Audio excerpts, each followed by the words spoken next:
Yeah, let's go into it. We're going Shopify Rebellion versus C9. I'm pretty sure Emily is going to be joining us right after this, but in general, thoughts on this matchup, Dad? It is a little lopsided based on the standings, Raz. Yes, it is. It is a 3-0 Cloud9 who hasn't really had any hiccups. And then it's a Shopify Rebellion who I think people didn't expect to start 0-3. They're definitely going to be quite disappointed to be starting 0-3. However, this is the second game for BVOY. They played 2 games with Wild Turtle in the first week. And honestly, you really do never know what's going to happen. Like, I've talked with Cloud9, and even though there's this perception that they are this unbeatable scrim god team that will never lose on stage, it is so hard to actually go undefeated. And anything can happen in any game. Welcome back, Emily. Hello. I see Karma's out, Brand is out. I'm kind of sad. Yeah. The Blaber Brand jungle, I want to see it. Well, it was Blaber's team who banned it. They're I know, protecting him from him. Yes, he did say the pick he hits on the most is Brand, so that's fair. Just limit the temptation. Be like, by the way, I feel like, you know, Bugi might be really good at Brand, Blaber. We should probably just Take that off the It might be table. a solid flex to the support spot. But yes, for Cloud9, I mean, a lot of those ideas of their like scrim nature, not being an unbeatable team, that has always been heard about, like from Blaber and jojopyun, kind of anything a little bit more in scrims, but on stage they just look like a beast. So going up against Shopify Rebellion, them as a team, they need to be able to be a lot more solid fundamentally. It's going to be tough now having BVOY on the squad just coming in week 2. But honestly, in their loss, I didn't feel like it had anything to do with his individual performance. So do want to see at least a little bit more time spent. But that being said, Udyr is the lock-in. Yep. We've seen him actually have quite a bit of success within the LCS.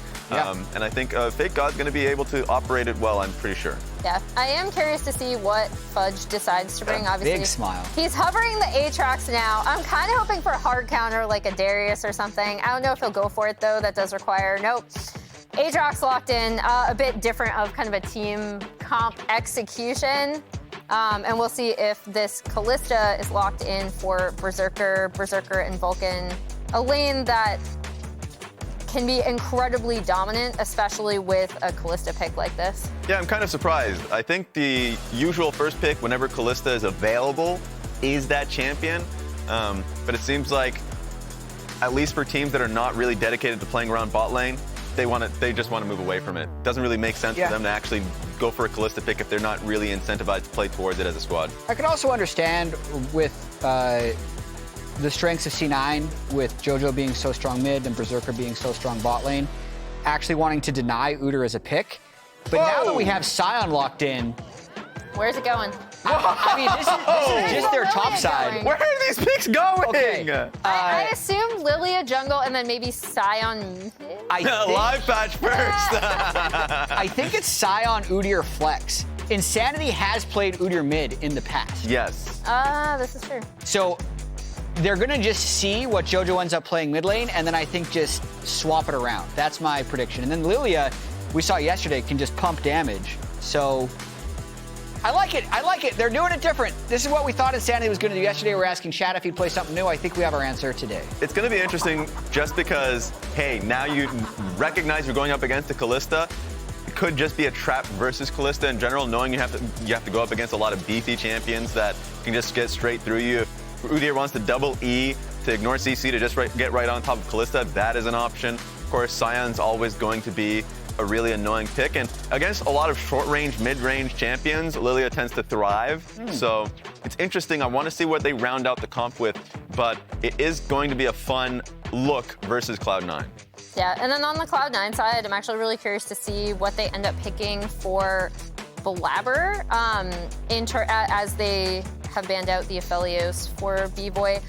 Because again, this Kalista Renata lane is something that you do kind of want to play around. It's another one of those lanes that can have amazing objective control on the bot side, start early Drake stacking. C9 has been really smart about when they take grubs, when they take Drake, making sure to keep both of those things in mind. So I'm curious to see what Blaber's pick is coming out, especially if they're assuming the Lillia is going to be in the jungle, because she does have those openings really early on for like a good level 1 invade with a strong early game jungler. Yeah, and I'm just trying to think, like, there's no way Insanity plays Lillia mid, right?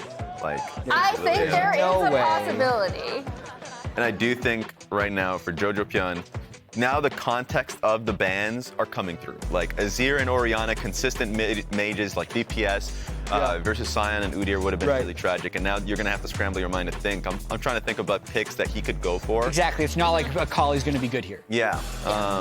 You have to think how it works within the comp. Like historically, back in the days, Cassiopeia could have been a pick here, but you'd be reaching for that one. Corki is still available if they want to do that. But I think Corki would be an okay pick. It doesn't necessarily fit with the theme of Kalista Renata, but it's still going to be pretty good late game for shredding if he went a little bit more of a DPS build. So Victor if possible, but then at that point you're scaling. Which is fine. I think it's fine to pick a scaling mid. Blaber's going to be able to have a lot of control early just with the Aatrox in the bot lane. So they already have, in their minds, they already have 2 winning lanes. So I think the correct pick is actually just a high scaling pick in mid lane. Yeah. Yep. And we'll see. They might save it for R5 as well, and probably pick Blaber's champion here. Yeah, I think either one will work. Because essentially what they're picking up against has already been revealed. The only thing they'd have to draft for is then the bot lane, and then I guess that means Blaber would probably rather see what's bot lane before he picks his jungler. Yeah, that's true. So mid lane would be the most likely pick here. Shopify's really It's Blaber's Maokai! Yes, sir! We forgot about the Maokai. That is a fun one, so for what it's worth, I think some of the junglers that are best against Lillia, or just champions that are best against Lillia in general, are things that can catch her, because she's so damn fast. Yeah. So when Camille was in meta, that was really effective. Vi is really effective. You can see why Shopify Rebellion banned it. And then Maokai is kind of like, what's next to actually kill this champion when it tries to enter a team fight? And even if you take a step back, just Aatrox is going to do a lot of work versus Sion and the Udyr. So I really think that it's going to be a risk for Shopify Rebellion, whoever they're sending topside. Nidalee hover. That is a Nidalee hover. That's a Nidalee hover. Raafaa may have been speaking to Zeyzal. Got a bingo. Yeah, did he? He cheated, I bet. He must have. Yeah, that's He must have been Or asked. he asked Zeyzal. Yeah, so he got the hover, sadly. Really going to have to investigate that one, but it's going to be Varus and Milio, so might be actually on hit Varus. It's a potential, but interesting Shopify Rebellion comp. Still need to see where Udyr and Lillia are both going. And Sion, yeah. I think it's, okay, let's see what the pick is for Jojo. We think he's going to pick something like Victor, but honestly, could be anything. Could be a Hwei angle. Probably not. It actually could be a Hwei angle. That's a DPS pick. That is. That is. And DPS pick. jojopyun Vayne. This is a good game. This is going to be a really fun game. Also, I wonder what happened in the conversation for Joe just be like, give me Vayne. I got this. Yes. Yes. At that point, you have to theory craft. CC on the other side. He's going to be able to kill Sion no matter what. And that's the value, I think, of jojopyun as a pickup for our Cloud9, is that when you get into a really tough position, jojopyun has played a lot of random stuff in Champions queue and solo queue. He's really confident in the picks that he's able to operate. Do you like the draft, though? Now, as we take a second look, it's going to be insanity being able to lock in. 5 more seconds to really secure it. Yeah, Sion versus Vayne mid. What more can you ask for? Yeah. I like the draft in that sense. It's a very cocky draft coming out of C9. Insanity's going to be in pain, I think. FakeGod's going to be in pain. I'm interested to see what the casters think, actually, as we send it over to you guys. What do you guys think of the draft? I think that this is awesome. Shopify wants a remake. Insanity definitely wants a remake. It's like, all right, guys, I got this Sion mid pick. There's no way that... What the frick, man? Vayne, what is this? I mean, this is bringing the pain that top laners everywhere know to mid lane. We're like, well, I'm blind. I guess they'll play tank this game. That should be safe. Vayne top. Yeah. No fun for you. Jojo's slamming it down in the LCS. First ever Vayne mid in LCS history, by the way. And I believe it is going up against the second time ever Sion mid in LCS history. So let's go. Both teams cooking up some new drafts here for us, but on the real, I think that C9's draft is way better than what Shopify has as far as like the head-to-head. Yeah. I think they really heavily are favored in this. Even just from the first 3 picks, I already thought C9 basically had an unlosable draft. Like I feel like when you draft full melee, walk at you comp, like they're not even flanking champions. into Renata, it is so hard to team fight into Renata in that way. Milio maybe is going to throw a wrench in the gears there because Milio can AoE cleanse the Renata ult with your own ultimate. Yeah. So if you position really well on the Milio, but it is awkward because you basically have to be close enough to the melee that you can ult them and cleanse them without being too close that you actually get hit and CC'd by the Renata ult yourself. Yeah. But if you can position perfectly with the Milio, maybe that's really going to throw a wrench in the gears. But I do think heavy kind of like walk at you style comp versus Maokai Renata just sounds like a nightmare. You're trying to fight past the Aatrox, Renata, and Maokai to get to the Vayne and the Kalista. That just sounds so hard. So I do think that, you know, we're going to have to see Shopify playing from a pretty big advantage if they want to win. You know, even just disregarding the nameplates and disregarding the records of the team. Yeah. One team is undefeated. The other team hasn't gotten a win yet. You know, even before we look at that, I really heavily favor what Cloud9 has drafted. So it's going to be an interesting one. It's going to be an exciting one. And we'll have to see, you know, can they kind of throw a wrench in the gears? Because as much as you want to say, like, Vayne mid should pound a Sion in isolation, if the Sion plays it really, really well and just doesn't interact and basically just farms creeps, and maybe the jungler gets involved, maybe Jojo dies a few times, Vayne from behind, you don't do anything, right? Like, you are just a damage champ. There's zero utility. Yeah. And one of the reasons that I feel like Jojo's going to be even safer in this lane against Sion as well is you look at the jungle matchup, it's a Lillia. How does a Lillia ever lock down a Vayne ever pre-6? Well, I was about to say, as soon as I saw that Vayne, I was like, man, JoJo's really stepping to his inner caps right now. It's so funny too because we had the sign in the crowd as well. C9 greater than G2. So now JoJo's like, yep, I'm even a better Vayne mid than Caps. Oh my throwing goodness. it down. JoJo's so ready to go back to international. Yeah, but we have to talk a little bit about Insanity and his champion pool because this guy has been cooking for his whole time in the LCS. 4 games so far this split, 4 unique champs, and 2 of them only he has played in the LCS, the Zac mid and that Sion mid, the only one to play either of those so far in this split. So this guy is really trying to cook up some new stuff. Revan, their coach, is known for wanting to be able to play towards player strengths rather than the meta as much. And I think it's really kind of that cool pairing when you have a coach who really believes in that philosophy alongside a player who can really help you to enable that. Yeah. And look at the fun that Insanity is having, literally waiting under his tower on the first wave. That is exciting stuff for the Sion, trust me. You're definitely not seething as every minion dies out of your range. I'm down 15 CS. I wasn't in range for any of those CS, but I am down. Yeah. You know, sometimes you get, you know, you have fun in the kitchen. You probably played one of those games where I was... Yeah, no, I've definitely heard you in our Flex 5 games, and we were like, blue side is like, well, I don't know. I guess I have to go Cassante here. And it's like, oh, great, a Lowy. Oh, nice. And if I hear anything in comms, it's like, hey guys, can we FF and go next? Like, game's over. Like, it's like, Isaac, we're winning on bots. Like, yeah, but top lane's over. Top lane's over. Draft.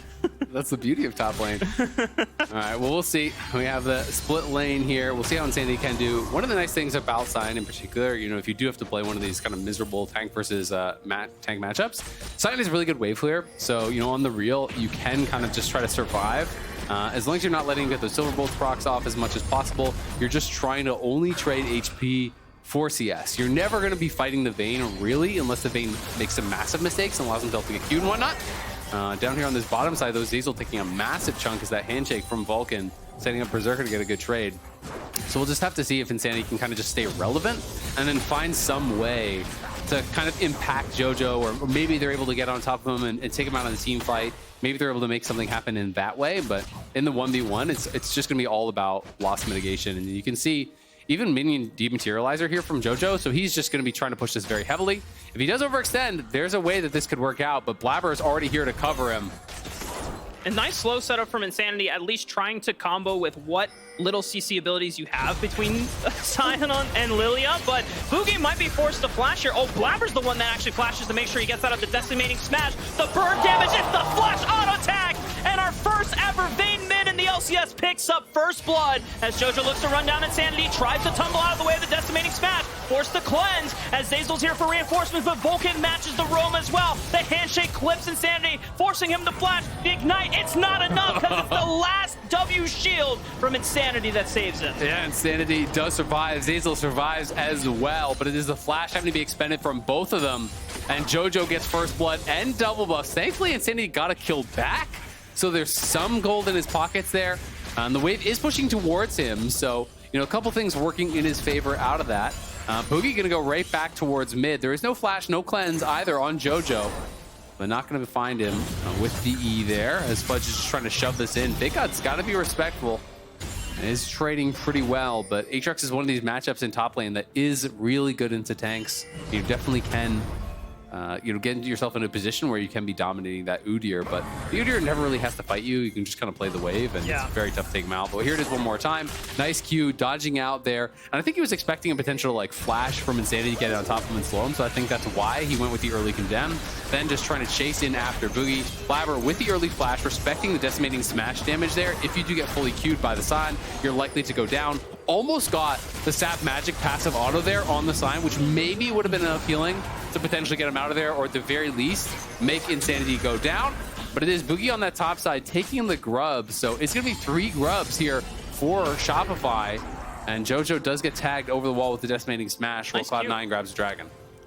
Couple things to point out. I didn't get the chance to hit on it at the early portion of the game, but because this is multiple melees, I wanted to ask the question, what if Blaber decides to go the AP variant of Maokai? And look what his 2 first item components. He's building towards that Liandry's, because this is a game where you don't necessarily need a full tank front line because you have so much range already with your composition. You have so many great disengage methods. You can afford to go a little bit extra damage. And with that Liandry's now dealing max HP damage again, it's so efficient. And I think that the way their composition is going to play is almost always kiting back anyway. They're not really hard engage.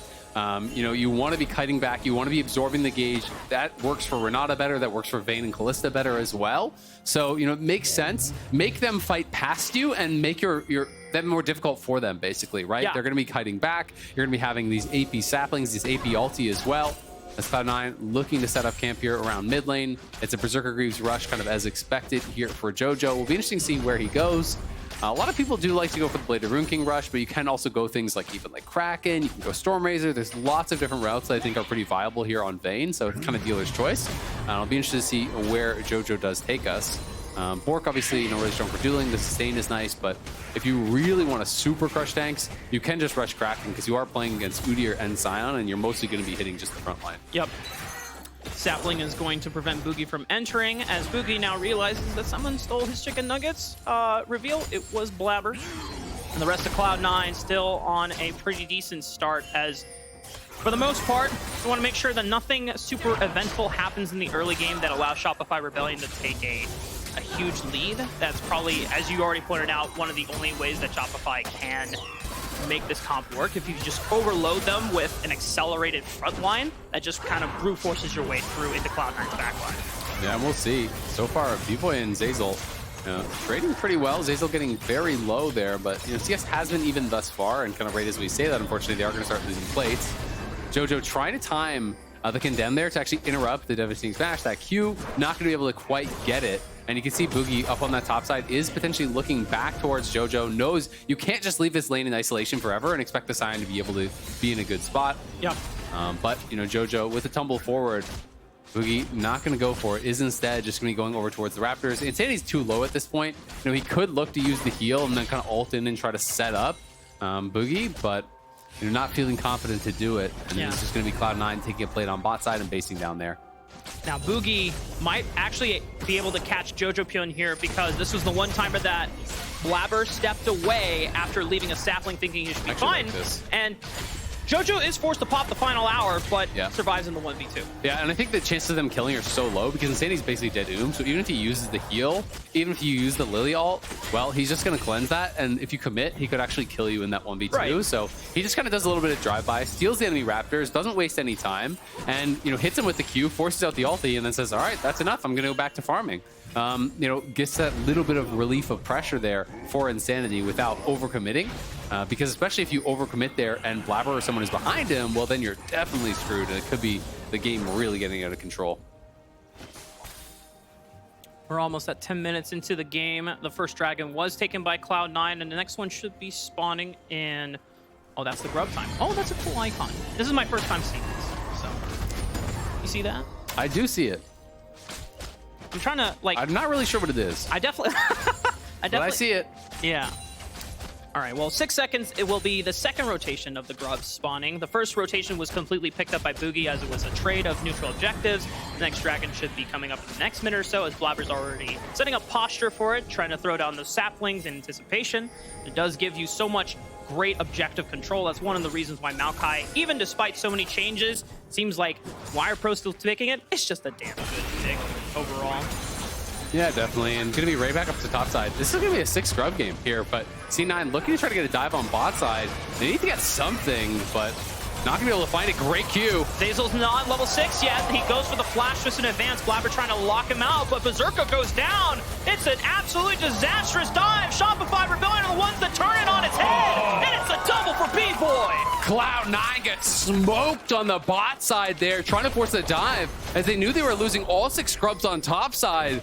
And now you can kind of forget everything we talked about with the compositions because this really throws a wrench in the gears here. You commit so heavily down towards bot side, you gave up 6 scrubs, and you went 0 for 3 on a dive there. Berserker, the bailout timed out right before he went down. I think it was power shot literally in the air as it times out there. So they don't get the reset that they were actually expecting. He hadn't even spent his summoners yet. We have to watch this one more time as Cloud9, they're aware what's happening on that top side. So they say, you know what? We're going to force on bot side. This is a trade that a lot of people do like to make and try to get gold for those grubs. But look at that Q from Zeyzal. Beautifully placed. Knocks Blaber back while he already had turret aggro, so he's taking so much damage there. Then, excuse me, the bailout was on Blaber. And I think that's just miscommunications, as I thought that was going to be actually used over onto Berserker. It was used on Blaber instead. Blaber doesn't even proc the bailout. Yeah. Then it expires as he's walking out. Everything goes wrong there for Cloud9. That was completely bungled. They are going to get a dragon at the very least off of this, and they do still have a compositional advantage, but now you've given the team a lead and a 6 scrub advantage, and if they get access to your towers are going to be going down in a hurry. Yeah, I think that's a tricky thing too. Like if Maokai is supposed to be the one taking turret aggro, once you twist it advance, you drop that turret aggro, and that thing needs to be calmed in advance just to make sure that you know who is the person that is soaking up the bailout to make sure that they all don't go down in the process. And it's really been cool to see Zeyzal coming back to the LCS because he has not had this kind of straight forward career path. He started in the academy, came up, actually made a world semifinals before going down to amateur, making his way back up into coaching, then into academy, wins with TSG, now back to the LCS. So he has really had a very tumultuous career, very up and down. Started out, back in the day was playing with Blaber, who had a very different timeline over on the other side. Pretty sure it's just all, yeah. There's the Blaber timeline. Cloud9. Been day one Cloud9 since 2018 when he first joined the roster after being picked up in his 2017 Scouting Grounds debut. But Zeyzal playing a really good game. I think he was so key on that dive. Really, that Q was so big. Knocking back Blaber, delaying the engage, really perfectly positioned between him and BVOY. BVOY, a lot of people were saying, who is this guy? We saw Turtle playing well last week. Why is he even in? I actually thought, just watching BVOY individually, I thought he played really well yesterday. It wasn't a loss. He was playing the on-hit Varus as he is again today. It was a tough game, I think, again, as this may potentially be today. But I felt like he passed the eye test, and I'm kind of curious to see, how well he's going to be able to do now with a lead against Cloud9. What a first win this would be for Shopify if you can take down this team that everyone is predicting to dominate the league. Yeah, and it would give a huge edge over to potentially FlyQuest as they look ahead at their matchup against Energy later today. It's Cloud9 right now. VULCAN was hovering JoJo to make sure he could get this crash in against the dual lane that is shifted over to mid. And now both of these frontliners in FakeGod and Sanity are now taking position in the side lanes where I imagine that the power of something like this Sion, FakeGod will have to look for a teleport or roam early, but nice thing about Sion is whenever you push out that lane, you can try and collapse mid lane first with that ultimate. Yeah, absolutely. And I mean, at the end of the day, he's down 40 CS, but he didn't die. He has a kill and an assist. It was a great TP down to bot lane to help turn around that dive. So he's more than done his job, and Fudge gonna be scrapping it out here with FakeGod. Is forced to pop the ulti, so that's a win for FakeGod as he can just get that ulti forced and back off. But Cloud9, 3-man dive didn't work last time. Now it's time for 4. Well, this time, Azael, there's only one member, so this time things should be working out swimmingly, and the kill does go over to VULCAN. Maybe not the most ideal, but Cloud9 will still take that win. But look at all these grubs being spawned up in mid lane, those Void Mites, because they got the 6 scrub take. And you get close, you spawn 2 per player in the area, so that just makes it that much harder. Vayne has no wave clear, so when you're pushed in, you're not going to be dealing with this situation whatsoever. So he just has to give up the tower. And in top lane, Sion, of all people, knocks down a tower up there because, again, the grubs really do give even champions that are terrible knocking down turrets a lot more power. So Cloud9, sure, you committed 4 down to bot side. You did take the tower there, but you're going to lose 2 towers as the price. And we'll have to find out if that is going to be worthwhile for them. Yeah. And it could be something that Cloud9 might end up regretting later as the game goes forward, because when you get later and later past the 20-minute point, death timers are going to be longer. There's going to be larger windows where after a scrap or a fight, maybe the turrets are taken out completely as Fudge is now isolated, and it's Shopify Rebellion's own goon squad as Fudge is not getting out of there alive, and it's another kill that goes over to BVOY. Yeah, great job. Another kill for BVOY. They take out Fudge. He's playing this lethality build. Profane Hydra really strong, I feel now. Only having to get people down to 50% to actually get the bonus damage on the active. So even at the point that Fudge is at right now, is 277 AoE damage to people that are below that 50% mark. And it does scale up, so it is really powerful. The burst that you can get out, you chunk someone down with the initial spells, you get that passive auto, then you proc the Profane Hydra. They should be below 50 at that point, and in a lot of cases, you can 100-0 some of these squishy members if you can make it happen, but BVOY really in a good spot, has the Milio to protect him, and Cloud9, their game has gotten so much harder after that bot lane dive went so awry. We're seeing that just so much armor is being stacked up from Insanity. Yes, Vayne is still going to be able to punch through you, but Frozen Heart, the attack speed aura is still there. He has the Bramble as well, and is going to be trying to make some plays happen. Cloud9 trying to posture and get ready for this next dragon. They'll be spawning in just about a minute. Most of the members are already here in the river trying to fight their way through. Blaber has these saplings, and there's the Liandry's Torment that has already been completed for some time. This gives Cloud9 a lot of objective control and just being able to control these choke points and look for bushes and where they can slow down Shopify Rebellion. So many ways to disengage this fight. Let's see how it goes down. Yeah, they have the Kalista to try to get this cure. FakeGod is behind them. We'll see if they can get it. Nature's Grasp already is procced. Vulcan takes a lot of damage, but clean smite from Blaber, and the disengage is there. Already the hostile takeover breaks Shopify Rebellion away from the rest of the fight, while FakeGod, who was trying to move in for a flank, gets completely separated off. Fudge is forced to flash. Vulcan gets chunked out, but he's going to go... Whoa, wait a minute. The sleep from Bugi is going to lock out 2 members from here. Decimating Smash Flash from Insanity catches a member from Cloud9, and once again, Vulcan goes down, JoJo's down. Shopify Rebellion are turning this fight around, and Berserker's completely routed off. He's got nowhere to run. This should surely go over to them as well, unless maybe Berserker can get some movement speed from this Cloud map. Execute, probably. He's going to look for the execute. We'll see if he actually has the timer. He can queue over the wall here. Is he going to get hit? Okay, guess. He's going to get hit. No, man, another kill for BVOY. How did he go over the Zeyzal? Was it the passive? It must have been the passive, but we can see this one more time. Cloud9 good on the Skier, but I don't even get why they tried to fight after this, because you're getting the Maokai ult and the ulti from Renata just to actually disengage this fight, just to be able to actually secure that. They all try to turn on a FakeGod, and this is where I feel like they should have just left, right? If you're going to use both those massive AoE ultimates just to get the dragon, you shouldn't be fighting afterwards. But Bugi finds the 2-man sleep there. Berserker cleanses, he flashes. Then the stun lands here over on a JoJo. He's forced to cleanse. The flash from him does not come out. I think he thought he had the ability to just roll out there. Then he flashes late. The Condemn was not in time to actually stop the Lillia damage on the Q either. So Cloud9 really looking a bit out of sorts in that team fight. I don't even think they should have taken it. And look at BVOY. BVOY's kind of going crazy here now. Got a lot of early kills off that dive. Got the kill on top side. 4,800 damage. This Varus has to be respected. And that is so problematic for him now, because Cloud9 has got to deal with this super fed member, but they don't really have any access towards him. And maybe you can't just kite back and play that same style that you wanted to if BVOY is this fed. Yeah. And I know there's a ton of speculation about BVOY coming in for Shopify Rebellion when we had a pool of marksman players that were seemingly available and free agents. But the fact that BVOY is coming in second day of the LCS, still adjusting to, scrim practice and, overall team schedule and whatnot, the fact that he is able to come and perform against the best team, even if it was from maybe a forced error from the side of Cloud9, you don't throw away those chances. You just take with what you're given, and BVOY is excelling at it. Yeah, absolutely, right? You can't blame them for that. And Cloud9 now down almost 4K. The Herald's going to crash, and because they were driving it, look at all those Void Mites that spawned. It's 2 for every grub that you took. Like, that is an army of Void Mites coming forward here.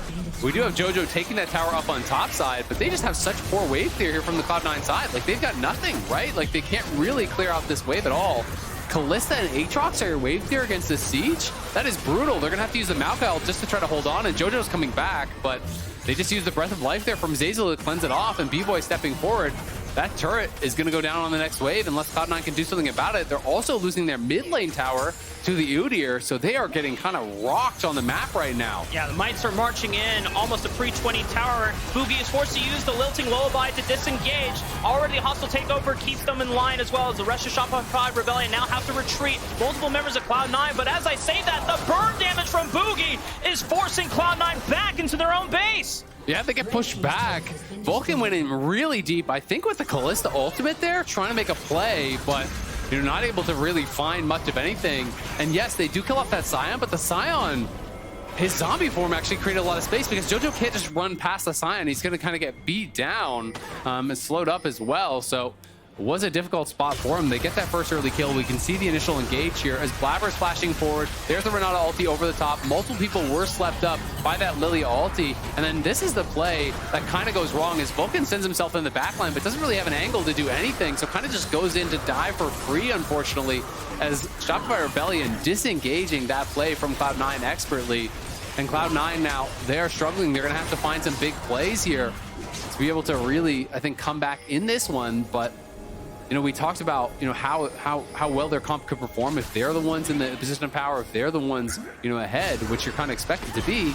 Oh no, rolled into the wall. Yeah, Jojo is also pinned at the moment here. Cloud9 don't really have a way to get to him before he's finally able to retreat, but they can go Baron now. Definitely looks dicey. They chunked a big portion of his health bar as well, as you called it. I mean, this could be a Baron start for the side of Shopify Rebellion. I mean, they have really good Baron damage here. This is a Rage Blade on the Varus. He's going to be culling through this very, very fast. Jojo trying to heal up off that top wave and get down here.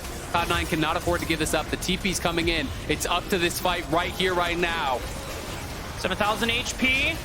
Blaber does not have flash, so he's going to have to walk up if he wants to make this steal. They turn, and they look for the knockup. VULCAN is completely taken out, doesn't even get a chance to pop the hostile takeover. Fudge is doing so much damage in the backline, but the Breath of Life gives them more HP on the backside as well. Bugi is keeping them alive. The Lilting Lullaby connects. Berserker goes down. jojopyun in the 1v4. Can't do anything against them. Bugi is tearing it up on this Lillia, but Blaber's the only one left alive. And because multiple members of Shopify are too low, it is too dangerous to start the Baron again. Yeah, it's too dangerous to start the Baron with Blaber around as well. So Cloud9 at least do push them off. They stay alive in this game. VULCAN, though, really mispositioning 2 fights in a row. That bot lane fight where he sends himself in, then this one, he just walks up. You're walking in. Why are you walking in melee range of the Sion here? You know, maybe feeling that they couldn't engage in onto him, but he just dies for free. No ulti used, no hostile, no bailout used, no Mikhail's used. He didn't get anything off whatsoever. Cloud9 in that 4v5 afterwards are able to at least get them chunked low enough, get some people low here. Jojo trying to find the angle, gets that final little hit onto FakeGod. I think it's the red buff plus the Leandry's burn and whatnot from Blaber's that actually ended up getting that kill. Otherwise, it may have meant the Baron going their way as well. But you look over at Bugi, he's really fed now too. The Sion is becoming problematic. Sure, he doesn't have great farm, but it just doesn't matter because he's working towards that third item. And you can see both of those items for Bugi already really powerful. And he has that Zhonya's active with the Seekers. You know, that is the new stopwatch, obviously, in this season. So he's in that position where he could even look to like flash in on Jojo and Berserker because Jojo has no cleanse. So if he gets slept up now, Jojo would just be toast. Yeah, it looks like Bugi's flash is not quite up yet, but Q flash, the classic Lillia combo, getting a multi-man sleep. I mean, he is at the point, we discussed this on Waiting Room earlier, where Lillia in the early game can be a little weaker in skirmishes and prolonged fights, but once you get to this point in the game, she really feels like super unbeatable because she has so much sustain, not just from her passive, but the updated Riftmaker as well. And the constant burn damage is just constantly applying. You're almost just, you have to depend on really hard lockdown and a large amount of burst to try and just take her out of the fight. And between with what Cloud9 have, it's not going to be easy because if you give up the blockdown for Bugi, then what's stopping BVOY from just completely annihilating the front line as well? Yeah, absolutely. But at the same time, you know, if Cloud9 can really execute well in a fight, if Shopify do bungle and engage, I do still think there's that opportunity for this Vayne, for this Kalista to take over. But it is Shopify on the Baron. They're going to be starting it up. They fancy their chances in a fight here. They're trying to force Cloud9 to come to them. The TP is going to be forced out as well from Fudge. This Baron's getting low.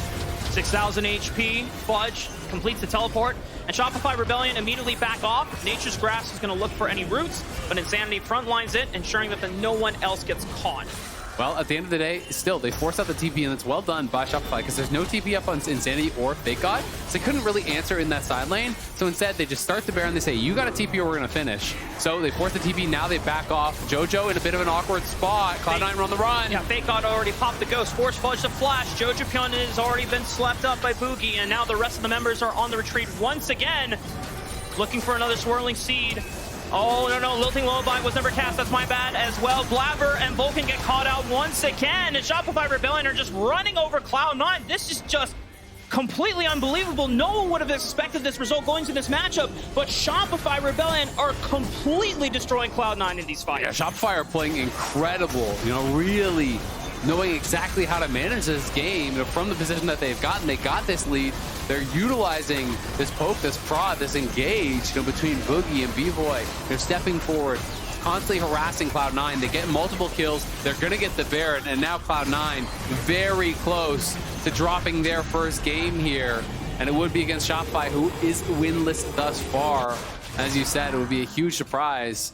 But Jojo, Berserker, trying to get as much gold as they possibly can, trying to find some way to turn this game back in their favor. They couldn't get that last dragon. You know, they had stacked their way to Soul Point, but Shopify got that. They got the Baron, and now Cloud9's win conditions, I think, are really becoming few and far between.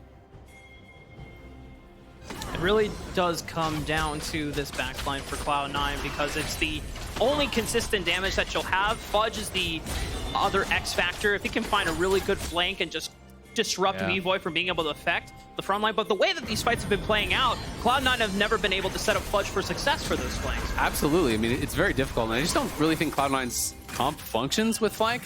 I think the whole idea was they'd be playing from an advantage, Shopify would be forced to engage into them and try to fight through Fudge, but that's just not the way it's going because Cloud9, you know, got behind, and now they're kind of just forced to play, you know, these guerrilla tactics, trying to run around the map, trying to clear out waves, trying to knock down towers where they can. But look at this push going in towards the Nexus towers already. Guys, Cloud9 though, they could find an angle here. This could maybe be bad for Shopify, but BVOY! Oh, he takes out jojopyun. The Vayne is gone. Fudge is completely routed off from the rest of Cloud9. He's doing everything he can, but everything that he can is just not enough to hold Shopify Rebellion from claiming what they want. The rest of Cloud9 are left to scraps. They've got nothing left in the tank. The Lilting Lullaby puts them to sleep as the dosage of NyQuil takes them out of this game. Shopify pick up their first win against the ever-dominant Cloud9. And you can see how happy they look. FakeGod ecstatic on the player comms there at the end. Shopify on the win board now. They get a big one. It's against Cloud9. Both teams cooking up something in mid lane, but it's Cloud9 who gets straight up just out-executed. Cloud9, you know, failing at the end of the day on that bot lane dive. BVOY being put in an incredible spot and really doing well. He should be proud. His first weekend here in the LCS, performing very, very well. 5-1-14, him and Zeyzal handling that dive down in bot lane expertly. And the Sion was able to TP down to help them out. They got the lead from there. They played with it really, really well. Bugi having a great game as well. Yeah. They're always able to put pressure on Cloud9. You know, Cloud9 wanted to play this kind of absorb the engage and counter engage style, but in a lot of cases, they were either getting caught and burst down, you know, VULCAN getting killed off by the Baron before he could really contribute to the fight, or it was Bugi, you know, finding some damage onto the backline. It was BVOY finding damage onto the backline, chunking out Berserker, chunking out Jojo before they could really stand and fight. You know, even in that final moment, it looked like Cloud9 had an odd number fight that they could look for. BVOY just stepped up and straight up just erased Jojo off the map. I didn't even get a chance to see it. I was looking at the left side of the flank and the pincer from Cloud9, and just before I knew it, Jojo was just gone. And for the rest of Shopify Rebellion, I mean, we already talked about how good it must feel to pick up your first win against probably the most dominant team that we're expecting out of the league. It's got to feel really good for Zeyzal as well. Looking at you know, taking on his old former team that he really made a big name for himself for, reaching World Semifinals with them back in 2018. But with that, we're going to be tossing it over to Raz and Insanity on stage for the interview. First response is, why am I... Well, congratulations, Insanity, on your first dub. First of all, congratulations, brother. Thank you. Just talk about it. Your first win, and it's against Cloud9. How you feeling? I'm feeling good. Kind of expected, to be honest. But Yeah? I don't know. I woke up feeling good today. That's all it takes? Yep. Okay. Well, it didn't feel that good level 1. Like the draft, first of all, talk about the draft a little bit, because you guys went creative. It felt like you guys saw the Kalista, went Sion, Udyr, and then the reaction to the Vayne fifth pick. I mean, I don't even know why I'm being interviewed. I played Sion mid, man. But I'm just doing my job. I'm just trying to get some farm and then be there for the objective timers and be tankier. I am the GOAT. Reaction to the bot lane dive, because it felt like that was really the kicker for this game. They tried to dive your bot lane and you responded to it. What was the comms like? What was the situation like? I mean, honestly, I don't even think I need to TP to that. But, you know, it's 3v2. I probably TP anyway. Just looked like Maokai was going to die instantly. And then, I don't know, from that point on, it felt like the game was kind of over. There it is. So let's take a step back. Question that I have to you is like, because this is the first time interviewing you, what were your expectations going to the split? What are your goals overall? Because it felt like a bit of a slog, but this one feels like a confidence booster. I think my goals going into this split are just to be a more consistent player and sort of be more vocal, which I'm working on. But I think kind of started off rough, 0-3, and then we finally beat C9. Kind of funny, but I guess we only win versus good teams. There it is. We'll look forward to that then. Any message to the fans out there just going forward? Hopefully we can keep winning and put on some more entertaining games. That's what I like to hear. Congratulations one more time, everybody. Thank you. We're going to be sending it back. Thank you, David, and that's going to be it for us.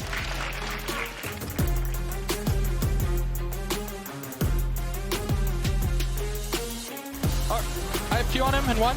Watch Aatrox! No flash! We can win. Just kill Aatrox together. Nice. Group up together. We can end. Watch me. Just do it slowly, okay? Slowly, I have guys. Q on Maokai. He should die. Just kill. Okay. No flash, no flash. Nice job, guys. Let's end. Just watch slowly. Do it slowly. Do it slowly. I can't go. It's fine, it's fine. Okay, that's it. Let's just end. Let's just end, guys. Let's just end. There's so... I said it! Nice it! Go! Guys, we can still win! Woo! Let's go! Nice work.